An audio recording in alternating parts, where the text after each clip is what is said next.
কবিটি বাংলার পক্ষ থেকে সবাইকে স্বাগতম। শিক্ষার্থী, আশা করি তোমরা প্রত্যেকে ভালো আছো, সুস্থ আছো এবং তোমরা যারা এসএসসি 2025-এ অংশগ্রহণ করতে যাচ্ছ, তোমাদের জন্য আজকে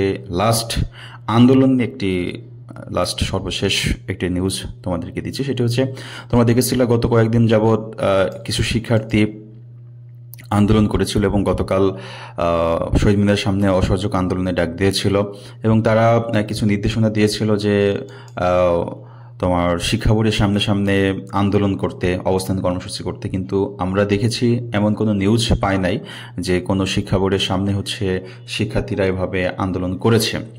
হ্যাঁ, এখন শিক্ষার্থীবৃন্দ, তোমাদের কিছু গুরুত্বপূর্ণ কথা বলছি। দেখো, আন্দোলন করতেছ কিছু শিক্ষার্থী আর পড়াশোনা করতেছ অনেক শিক্ষার্থী। তো সেই ক্ষেত্রে তোমরা যারা আন্দোলন করতেছো, তোমাদের কিন্তু একটু ভুল হচ্ছে। কেন ভুল হচ্ছে আমি যদি তোমাদেরকে একটু বিষয় দেখায় দিই। দেখো, এসএসসি পরীক্ষা পিছানোর দাবি যা বলছে শিক্ষা বোর্ড কি বলেছে দেখো। শিক্ষা বোর্ড এক কথায় উত্তর দিয়ে দিয়েছে, বর্তমান পরিস্থিতিতে পরীক্ষার সময় পেছানোর কোনো কারণ নাই।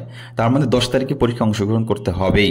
এখন একটা বিষয় চিন্তা করে দেখো যে তোমরা অনেকেই গত কয়েকদিন যাবৎ ফেসবুকে বিভিন্ন মাধ্যমে অনেক আন্দোলন করেছো, অনেক তথ্য দিচ্ছ, অনেক কথাবার্তা বলতেছো, কিন্তু তোমরা কিন্তু রাস্তায় নেমে আন্দোলন করো নাই ওইভাবে। হ্যাঁ, যারা ফেসবুকে স্ট্যাটাস দিয়ে বা ফেসবুকে বিভিন্ন মাধ্যমে তোমরা তথ্য দিয়ে বা কথা দিয়ে তোমরা আন্দোলন করার চেষ্টা করেছিল, তোমরা কিন্তু মাঠে আসো নাই। তোমরা ফেসবুকে পোস্ট দিয়ে ঠিক বাসায় পড়াশোনা করেছে। কিছু স্টুডেন্ট আছে যে তারা না বুঝে না শুনে কি করলো, সময় নষ্ট করতেছে, বই ছুঁড়ে ফেলাই দিচ্ছে, পরীক্ষা দিবে না এরকম করতেছে, রাস্তায় নেমে পড়ে আছে।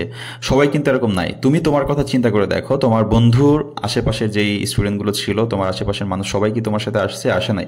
তো আমার কথা হচ্ছে, আন্দোলন করতেছো করো, আমাদের কথা হচ্ছে, আমরা যতটুকু বুঝতে পারছি সেটা পরীক্ষা অনুষ্ঠিত হবে 10 তারিখেই। সেজন্য আমরা তোমাদের ভালো চাই, এই জন্য মানা করছি যে তোমরা আন্দোলন করো না।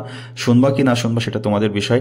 হ্যাঁ, তো সেই ক্ষেত্রে শিক্ষা বোর্ড একটি সঠিক তাদের যে কথা তারা ক্লিয়ার জানিয়ে দিয়েছে যে পরীক্ষা পিছানোর কোনো সুযোগ নেই। তার মানে 10 তারিখে পরীক্ষা অনুষ্ঠিত হতে যাচ্ছে।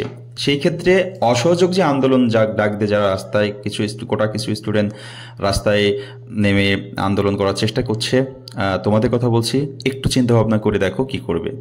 আর এটাই হচ্ছে সর্বশেষ আপডেট পরীক্ষা রিলেটেড। তো আমার মতে যেটা আছে, তোমরা আমার চ্যানেলে যারা আছো বা দেখছো প্রথম, অবশ্যই পড়াশোনার ভিতরেই থাকো, পড়াশোনা করো, সাথে এক্সট্রা যদি তোমার আন্দোলন করার ইচ্ছা থাকে করতে পারো, কিন্তু নিজের পড়াশোনাটা আগে চালিয়ে যাবে। সবাই ভালো থাকবে, সুস্থ থাকবে, কবিটা আমার সাথেই থাকবে। আল্লাহ হাফেজ।